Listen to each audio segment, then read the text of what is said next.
Yesu Kristo.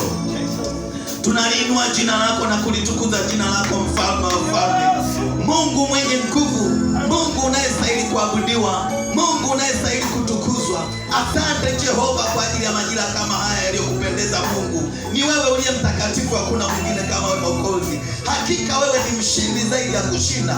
Kuwapi mauti kujisifu kwako? Umefungiwa mbali. Baba tunakutukuza, Baba tunakuinua. Asante mfalme, toka tulipoanza. Pokea sifa na utukufu na shukrani, Mungu uliye hai. Wewe ni Bwana, hakuna mwingine kama wewe Mwokozi. Yale yasiyowezekanika kibinadamu kwako Mungu yanawezekanika. Uliyempa Elizabeth mtoto aliyeitwa tasa. Yeye Mungu, hakuna mwingine kama wewe Mwokozi. Mtenda makuu na mtenda maajabu.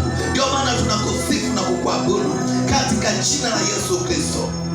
Asante Baba, hata kwa ajili ya majira haya napoenda kusimama kunena neno hili, Mungu najiachilia katika wingu la uwepo wako Baba. Mwanadamu ni mwanadamu, toka zamani wanadamu aliyasema maneno yako Mungu kwa msaada wa Roho Mtakatifu.